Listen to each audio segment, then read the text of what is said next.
چھوٹی چھوٹی چوریاں, چھوٹی چھوٹی چیزیں کہ آپ کو کسی کو دیکھ کے جیلسی ہوتی ہے دل میں کہ یار یہ یہاں بیٹھا ہوا ہے, یہ یہاں کیا کر رہا ہے, یہ یہاں تک کیسے پہنچ گیا, اس کے پاس یہ گاڑی کیسے آ گئی, ہمیں تو کچھ بھی نہیں ملا ہے, بہت خوب. یہ تو مجھ سے کم پڑھا لکھا ہے, یا یہ تو مجھ سے کم شکل ہے, یا یہ مجھ سے کم بول سکتا ہے, یا اس کے پاس مجھ سے کم علم ہے. انا بھی آ گئی اور تکبر بھی آ گیا اس میں. لیکن وہاں پہ اپنے آپ کو روکنا کہ یار شاید اللہ کی مرضی ہوگی, یہ شاید کیا, تو اس پہ تھوڑا سا اگر. بسم اللہ الرحمن الرحیم. فیصل قریشی صاحب, گزارش یہ ہے کہ یہ جن نفوس قدسیہ کا ہم تذکرہ کرتے ہیں جو اولیاء اللہ ہیں, دیکھیے نبی علیہ السلام کی اہل بیت, ان کی شان الگ ہے. بے شک بے شک, وہ ہمارے نفس جیسے ان کے نفس نہیں ہیں. اللہ وہ اور انما یرید اللہ لیذھب عنکم الرجس اہل البیت ویطہرکم تطہیرا. وہ آئیں تو وہ سارا اٹھا کے دے دیں, ان کو فرق نہیں پڑتا, ان کے ہاں جمع تمع منع یہ چیزیں نہیں ہوتی. واہ واہ. لیکن نبی علیہ السلام کا اسوہ اور صحابہ کا اسوہ اور اہل بیت کا وہ ہمارے لیے مشعل راہ ہے. ہم اس ان راہوں پر چل کر کامیابی اپنے لیے سمیٹ سکتے ہیں. یہ جو اہل اللہ ہیں, اللہ کے جو نیک بندے ہوتے ہیں, یہ تو معمولی سی چیز, یعنی جس کو ہم معمولی گردانتے ہیں. میں نے پہلے بھی شاید کہیں کہا ہے کہ کبر جو انسان کے اندر جن چیزوں کی طرف آپ نے اشارہ کیا, غرور, تکبر, یہ اس کو توڑنے کے لیے لوگوں کو کہتے ہیں تم جوتے سیدھے کرنے پر لگ جاؤ, تاکہ وہ اپنے نفس کو مٹا دیں, اپنی خواہشات کو ختم کر دیں. واہ واہ. جب بندہ اپنی خواہشات کو ختم کر دیتا ہے نا, اپنے آپ کو مٹا کے اس کا ہو جاتا ہے, اس کے رنگ میں رنگ جاتا ہے, تو پھر جو اللہ رب العالمین کے احکام ہوتے ہیں وہ ان پر عمل کرتا ہے. اولیاء اللہ جو ہوتے ہیں یہ لوگوں کی تربیت کرتے ہیں. یہ کن کی تربیت کرتے ہیں, میں نے پہلے آپ کے خدمت میں عرض کیا. ایک ہے ہم جیسے ظاہری لوگ, علماء, ہم لوگ ٹی وی پر ہمیں دیکھ رہے ہیں اس وقت اور ہم یہاں بیٹھے ہوئے تو وہ سمجھتے ہوں گے بڑے نیک لوگ ہیں. لیکن اس کے برعکس کچھ لوگ ایسے ہوتے ہیں جو ہم جیسوں کی بھی تربیت کرتے ہیں. یعنی ہم جیسوں سے مراد یہ ہے کہ جو نفسانی خواہشات کو مٹانے کے لیے انہیں کئی دن تک کہتے ہیں کہ یہ چیز مت کھاؤ, یہ وظیفہ پڑھو, یہ کام کرو. تو یہ جو اللہ کے ولی ہیں ان کے پاس جانا چاہیے. یہ سارے لوگ, اس میں سے کوئی بھی شاید اس بات سے اختلاف نہ کرے کہ ان کے پاس جا کے آپ اللہ کو یاد کریں. یہ آپ کو سکھاتے ہیں کہ کس طریقے سے آپ نے آگے بڑھنا ہے, کس طریقے سے آپ نے, کسی کو کوئی نعمت ملی جس طرف آپ نے اشارہ کیا, مجھے آپ سے جلنے کی کیا ضرورت ہے. اگر بالفرض آپ کے پاس مال ہے تو آپ کو رب نے دیا ہے, کوئی بات نہیں, مجھے رب نے جس حال میں رکھا ہے مجھے اس حال میں خوش رہنا چاہیے. ہر حال میں اللہ کا شکر ادا کریں. جب آپ اللہ کا شکر ادا کریں گے تو ہوگا کیا, آج ہم جلتے ہیں, جب جلتے ہیں تو پھر ہمارے اندر اور جلاؤ پیدا ہوتا ہے اور جل کے مر جاتے ہیں. لیکن اگر ہم شکر ادا کریں گے تو لئن شکرتم لازیدنکم. اللہ شکر ادا کرنے والوں کو اتنا نوازتا ہے کہ انہیں گمان ہی نہیں ہوتا کہ کہاں سے ہمارے پاس آ گیا. تو یہ چھوٹی چھوٹی چیزیں کرنے کی ہیں. رمضان المبارک کی ایام میں فیصل قریشی صاحب ہماری ناظرین کی خدمت میں ہاتھ جوڑ کر گزارش ہے کہ ہم تھوڑا سا تنقید سے باہر نکل کر اپنے نفس کی اصلاح کریں, تنہائیوں کو پاک کریں, اکیلے میں گھر کے کونے میں بیٹھ کر اللہ کو راضی کریں, تھوڑے سے آنسو بہا لیں. ہم کیا ہے, کیا یہ تکبر, ذرا غور کریں. بس یہ میرا آخری نقطہ ہے کہ اللہ نے ہمیں کس سے پیدا کیا ہے, جس قطرے سے ہم پیدا ہوئے, اگر اس طرف توجہ ہو جائے تو یہ سارا تکبر, یہ سارا غرور, یہ ساری خواہشات, یہ سب کچھ ختم ہو جائے گا. صرف تھوڑی سی توجہ کی ضرورت ہے. ماشاءاللہ ماشاءاللہ. فیصل بھائی آپ جو کہہ رہے تھے نا کہ یہ جو تنقید کرنے والے, حسد کرنے والے لوگ ہوتے ہیں, یہ زندگی میں کچھ ہونے بھی چاہیے. یہ اسپیڈ بریکٹ ہوتے ہیں. یہ نہ ہو تو بندہ سنبھل ہی نہیں سکتا, بندے کو اپنا سمجھ ہی نہیں آتا میں نے چلنا کیسے ہے. یہ اسپیڈ بریکٹ ہوتے ہیں روک تھام کے لیے. دیکھیں نا آپ 140 پہ جا رہے ہیں اور سامنے اسپیڈ بریکٹ آئے تو آپ کو روکنا پڑتا ہے نا. تو یہ لوگ ہماری بہت ساری جگہوں پر میں نے اس فائدہ مند ہوتا ہے. میں اس چیز کو تھوڑا سا الگ لیتا ہوں. آپ اس کو اسپیڈ بریکر کہتے ہیں, میں یہ کہتا ہوں یہ وہ لوگ ہوتے ہیں جو سامنے سے آنے والی ہوا ہے. کیونکہ جب آپ 140 150 پہ جاتے ہیں تو جہاز آپ کا اوپر اڑ جاتا ہے. یہ وہ سامنے سے آنے والی ہوا ہے جو شاید آپ کو روکنا چاہ رہی ہوتی ہے, تجھے اونچا اڑانے کے لیے. تو میں تو اس میں ایک بات کرنا چاہتا ہوں. حضرت خواجہ گولڈوی رضی اللہ تعالیٰ عنہ کا ایک مخالف عالم تھا جو آپ پہ تنقید کرتا رہتا تھا. جب اس کا انتقال ہو گیا تو آپ کسی نے آ کر برے الفاظ کے ساتھ اس کا تذکرہ کیا کہ فلاں آدمی مر گیا, وہ الفاظ میں نہیں دہرانا چاہتا. تو آپ نے فرمایا اللہ اس پر رحم کرے، وہ ہماری اصلاح کرتا رہتا تھا اور ہمیں اس کی وجہ سے اپنے نفس پر توجہ میں آسانی ہوتی. ایکچولی اگر دیکھا جائے تو یہ جو اپوزیشن ہے اس کا بیسیکلی کام یہی ہوتا ہے. جو کسی بھی حکومت میں جو اپوزیشن ہوتی ہے وہ صرف آپ کو وہ پوائنٹ آؤٹ کرتے رہتے ہیں کہ بھائی یہ صحیح نہیں ہو رہا، وہ صحیح نہیں ہو رہا. اس کا مطلب یہ نہیں ہے کہ آپ اس میں لڑنا شروع کر دیں. ایک مسلمان ملک میں رہتے ہیں، میں سیریسلی اس وقت بہت پریشان ہوں. جو سچویشن ہے، شاہ صاحب آپ چونکہ یہاں رہے ہیں، آپ نے دیکھا ہے کراچی کے حالات. نوید صاحب بھی اچھی طرح سے واقف ہیں، پروفیسر صاحب بھی واقف ہیں، شاہ صاحب بھی واقف ہیں. ہمارے یہ تو مہمان ہیں ابو محمد صاحب اور اپنا مفتی حنیف قریشی صاحب. کراچی کے حالات اس وقت ہوئے ہوئے ہیں، بہت پریشانی کے حالات ہیں. یہ بچے، میں آپ دونوں سے یہ ریکویسٹ کر رہا ہوں، یہ بچے جو موبائل چھین رہے ہیں، لوگوں کو گولیاں مار رہے ہیں. ابھی ایک بزرگ کو گولی مار دی، ٹھیک ہے، جگہ جگہ ڈکیتیاں مارنے کی کوشش کر رہے ہیں، موبائل چھین رہے ہیں، تو کیا کیا چھینم چھانی شروع ہوئی ہے. یہ اچھا جواز کیا ہے مفتی صاحب؟ جواز کیا ہے ان کے پاس کہ ہمارے پاس کھانے کے لیے پیسے نہیں ہیں اس لیے کرتے ہیں؟ اگر کوئی پکڑا جاتا ہے تو آگے سے یہ کہتا ہے. دیکھیں اس میں تو بڑی آسان سی بات ہے سمجھنے کے لیے کہ ایک آدمی نجاست کو دھونے کے لیے ایک اور نجاست لے لے. یعنی اگر جسم کے اوپر آپ کے پیشاب لگائے تو آپ شراب لے لیں کہ میں اس کے ساتھ اس پیشاب کو جو ہے نا میں وہ ختم کروں گا یا میں صاف کروں گا، تو یہ عقل مندی کی بات نہیں ہے. بنیادی طور پر میں پھر اپنی اسی بات پر آؤں گا کہ ہم نے ہر چیز قوم کو بتا دی ہے. سوشل میڈیا پہ ہم نے ٹک ٹاک کا ایک ایسا گندگی کا طوفان بنا دیا ہے کہ ہم وہاں پر یہ تو بتا رہے ہوتے ہیں کہ ویڈیو کے پیچھے گانا کیسے لگانا ہے، آگے کیا کرنا ہے، وہ پتہ نہیں وہ اس کے فلٹر کیسے لگانا ہے، یہ تو ہمیں وہ پتہ چلتا رہتا ہے، لڑکے ساتھ ساتھ وہ بولتے رہتے ہیں. تو فلٹر کیسے لگانا ہے، تو اس کو کلرنگ کیسے دینی ہے، یہ تو ہم بتاتے ہیں. لیکن کاش کہ ہمارے ہاں سب سے پہلے بچے کو یا لڑکوں کو یہ سمجھایا جائے، اسکول لیول سے آگے یہ بتایا جائے کہ انسانی اقدار کیا ہیں، انسان کی عظمت اور عزت کیا ہے.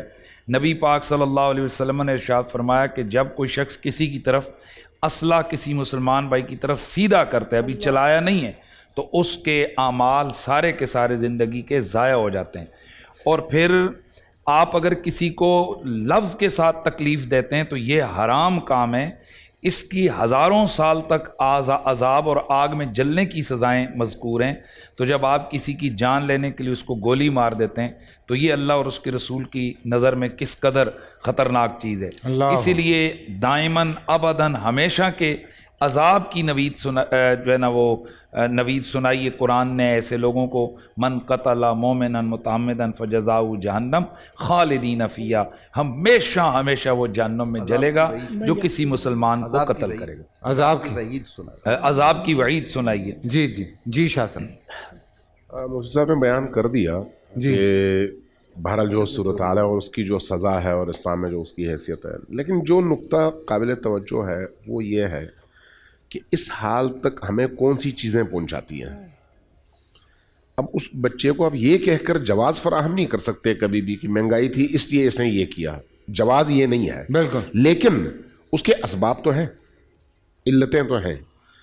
جب آپ کے ایک ہی صوبے میں ایک صوبے کا سربراہ اپنے علاقے میں راشن پہنچنے سے روکتا ہے یہ کہہ کر کہ میرا علاقہ ہے میرے نام سے جائے گا، اور دوسرا سربراہ اس خوف سے کہ میں اگر جاؤں تو وہاں مجھے بھی مار دیا جائے گا اور وہ چھین دیا جائے گا، وہ اس کے حوالے کر دے، جہاں پر اس طرح کا وڈیرا ازم ہو وہاں پر آپ عام عوام سے یہی توقع رکھیں کہ وہ اس سے بڑا جرم کریں. اللہ، چونکہ یہ جرائم کا سلسلہ اوپر سے آتا ہے، اوپر سے نیچے کی طرف آتا ہے، نیچے سے اوپر کی طرف نہیں جاتا. اوپر اگر ٹھیک ہو جائے نا تو نیچے کسی کی جرت نہیں ہوتی. اگر ایس ایچ او ٹھیک ہو تو علاقے میں چور کی جرت نہیں ہوتی. واہ. اگر آپ کے اس حلقے میں آپ کا ایم این اے ٹھیک ہو تو وہاں پر بہت سارا کرپشن خود بہت صاف ہو جاتا ہے. کیا بات، کیا بات. لہٰذا اس طرح کے جرائم کی جو اصل ذمہ داری ہے وہ ہمارے حکمران طبقے کی ہے. سبحان اللہ، سبحان. جی نوید بھائی. فیصل بھائی دیکھیے، جو ڈکیت پکڑے جاتے ہیں نا، یہ جو جواز کی بات کی جاتی ہے، ہمارے پاس نوکری نہیں ہے.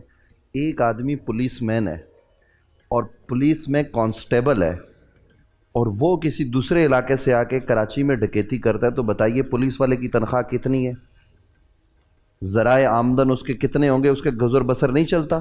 وہ یا تو شوکیہ ڈکیتی کر رہا ہے یا اس کو ڈکیتی پہ کسی نے لگایا ہے یا وہ عادی مجرم تھا, اس کو سیاسی رشوت کے طور پر پولیس میں بھرتی کیا گیا ہے. یہ توجہ کی بات ہے. اور دوسری بات آپ کر رہے ہیں, قوم میں جو خوف خدا ہے نا وہ بالکل ختم ہو گیا. پہلے یہ تھا کہ باہر کوئی غلط کام کر لو, مسجدوں کے اندر سے چوری ہو رہی ہے. ارے یار مسجدوں سے پنکھے چرا کے لے جاتے ہیں, پنکھے کیا موبائل اٹھائے جاتے ہیں, مسجد کے ٹوٹیاں مسجد کی چوری ہو جاتی ہیں. یہاں حال یہ ہے ابھی جو میں نے آپ کو ویڈیو بھیجی ہے, ایک مسجد کے کمرے سے طلباء کے موبائل لے کے چلے گئے.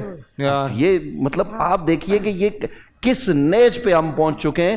یہ صرف وہ لوگ نہیں ہیں کہ جو, اور میں آپ کو ایک اور بات ہمارے ساتھ جو بالکل مسجد ہے, شاید جو غریب آدمی ہو, ہمارے بول کے ساتھ جو بالکل مسجد ہے اس میں بیٹریاں چوری کر کے لے رہے. فیصل بھائی اس میں پھر ایک بات کروں گا. ہمارے یہ کوئی ایسی بات نہیں ہے, یہ شہیدی صاحب کو پتہ ہے. ہمارا ڈی آئی جی صاحب تھے احسن یونس سر, وہ اسٹرک افسر اس طرح کے جو عادی مجرم تھے نا, اس نے ان کو ہاف روسٹ اور فل روسٹ والی اصطلاح آپ نے اسمبلی میں سنی ہوگی. خدا کی قسم وہ جتنے دن رہے یہ سب ڈکیتیاں شکیتیاں سب ختم, یہ جرائم پیشہ لوگ وہاں سے جناب بھاگ گئے. لیکن اس کو بھی کن لوگوں نے جناب وہاں سے ہٹا دیا؟ ان ظالم سیاستدانوں نے, ان بدکاروں بدماشوں نے, کہ جن کی جناب ساری کی ساری سیاست چلتی اس بدماشی پر ہے. جی آخری بات میں کر رہا ہوں, وہ جو مفتی عبدالقیوم صاحب کو میں یہی کہوں گا, فجر کی نماز پڑھ کے وہ گھر جا رہے ہیں, ان کو جو گولی ماری گئی, وہ جو لڑکے پکڑے گئے وہ کہہ رہے تھے ہمیں 5 لاکھ روپے پہ مقرر کیا گیا تھا کہ آپ نے اس کو گولی مارنی. قانون نافذ کرنے جا رہے ہیں. یعنی اب بتائیں کہ قتل پر وہ شریف آدمی عالم فجر کی نماز کے بعد جس کو گولی ماری گئی اور جس نے پیسے دیے تھے وہ بلوچستان چلا گیا. اب اندازہ لگائیں کہ ہمارے یہاں بڑا دردناک واقعہ کل میں نے رات میں سنا. کل رات میں کسی محفل میں تھا, مجھے وہاں پر انہوں نے بتایا کہ ہمارے یہاں پر آپ کے سندھ کے ایک بہت بڑے نامور وزیر, انہوں نے ڈیفنس میں ایک مکان لینا تھا. مکان کی قیمت تھی 80 کروڑ روپے. بیچنے والا کہتا تھا مجھے قانونی پیسہ دو, وائٹ پیسہ. وزیر کہتا تھا بھئی 80% بلیک لے لو اور 20% وائٹ لے لو. جب اس نے نہیں مانا تو اس نے اس کو آنکھیں دکھانی شروع کر دیں.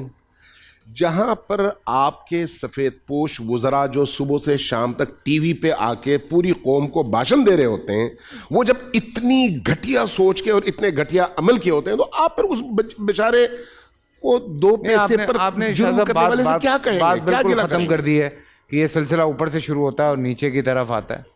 یہ بات بالکل حقیقت یہی ہے کہ روٹی چوری کرنے والے کو کچھ نہ کہا جائے, آٹا روکنے والے کو پکڑا جائے. واہ واہ, دیکھا پھر ایک لائن آ گئی, ختم کر دیتے ہیں نا, پھر میں کیا کروں اس کے بعد.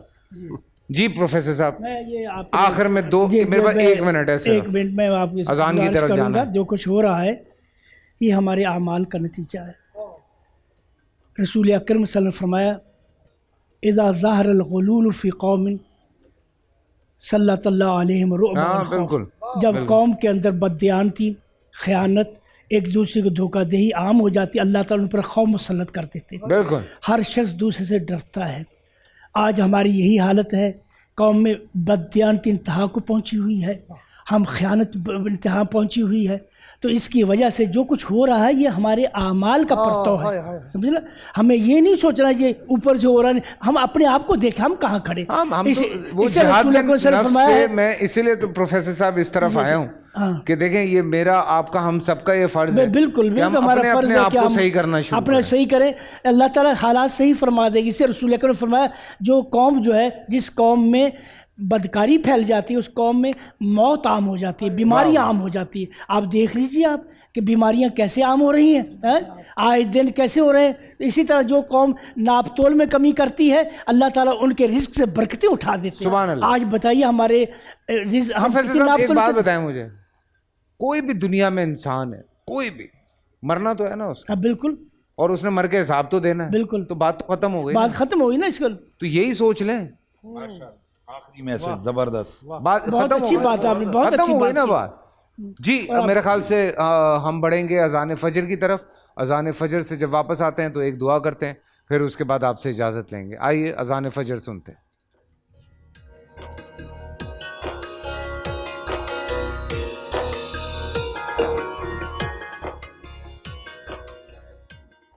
اللہ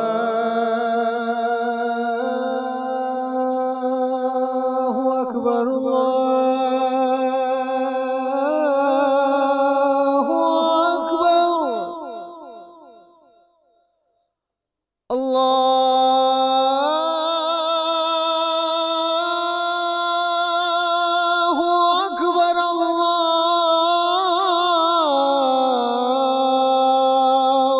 اکبر اشہد ان لا الہ الا اللہ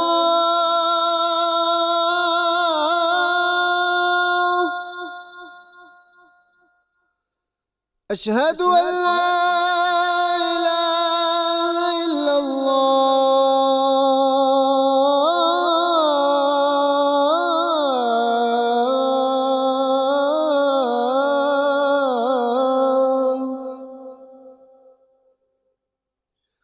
اشہد ان محمد رسول اللہ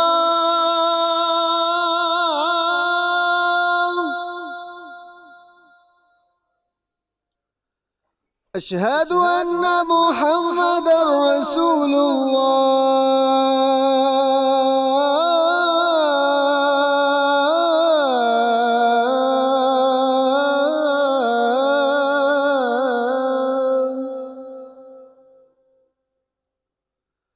حی علی الصلاة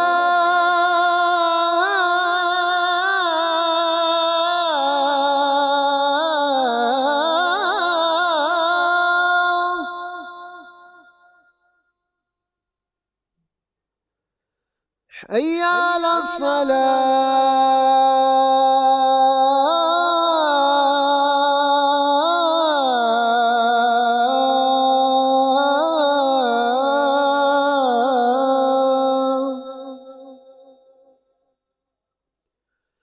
حی علی الفلاح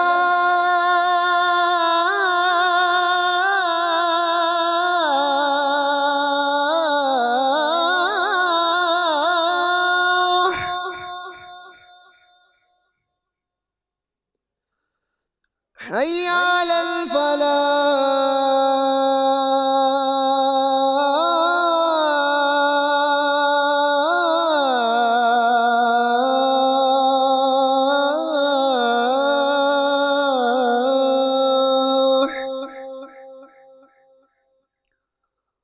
الصلاة خير من النوم الصلاة خير من النوم الله أكبر الله أكبر